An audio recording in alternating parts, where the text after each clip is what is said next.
All right, congratulations for making it to number 5. Now, this one, unfortunately, I'm sorry to say, has about as much work as all of the rest combined. It's about starting a business. It's called business design, and it starts really, it's a beautiful process because your business, the business that is waiting inside you, is actually just your life story. This is a critical thing that I really want people to understand. In these modern times, you know that social media, it thrives on authenticity. It thrives on somebody really being who they are. You know what I'm talking about, right?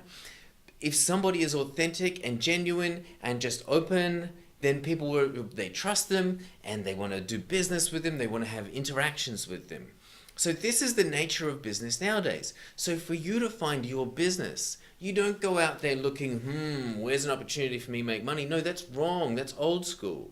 When you have a business up and running, of course, the objective is to look for ways to make money and look for opportunities. But how to start a business should come from the heart, and it should come from who you are and what's the story of your life. I recommend you start writing, maybe try to get 10,000 words on your life story. All these momentous events that took place, all these like wins and fails throughout your life, all of the technical skills, the passions, the purpose, all the various things that you've put your time, focus, energy, and money on over the past. Because as far as I'm concerned, whatever you do next, whether you start another job, whether you start another career, maybe as a contractor or start your own business, as far as I'm concerned, you're in business either way. You either choose to have one long-term client or a bunch of different ones. And that's completely up to you. But you can rewrite your resume in such a dynamic and different way to the way it's currently written.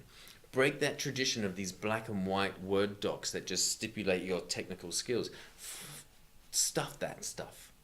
What you really want to do is express who you are, because people buy why you do what you do, not what you do. Do you understand that? That's by Simon Sinek.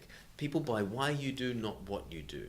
So if you can express through your resume, through videos, through your LinkedIn, through your Facebook, through whatever it is that you do, if you can express why you do what you do, then that has so much more value than the technical skills. Because if 10 people apply for a job at a company, and if all 10 are actually technically qualified, what's going to make them choose one particular person?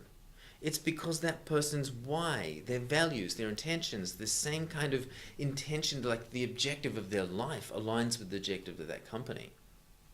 So what the process that I get people to do is to write out their history. It's called a history study. Write it out in chronological order. Do a mind map of all the things that you've done in your life. And then get a highlighter out or something and connect the dots between the things you've been doing for so long. You might find you've been doing one particular thing for 7 years, another thing for 7 years, another thing for 9 years, and then you combine those 3 things and find yourself a little micro niche and just serve those people who are going through the same scenario that you went through, in the same type of community or the same type of language, and apply your technical skills to this nice little micro niche. The best way to get this done is to analyze your life and then summarize it in maybe 200 to 500 words. So you have what's called an elevator pitch, because this is what you can go on to tell to your friends, tell to your community. You can express who you are, and you can start to magnetize people to you because you can express who you are and what you stand for. This is the way to start a business nowadays. This is where your content comes from. This is where you have the right to stand up and make videos about a particular subject because you analyzed your history.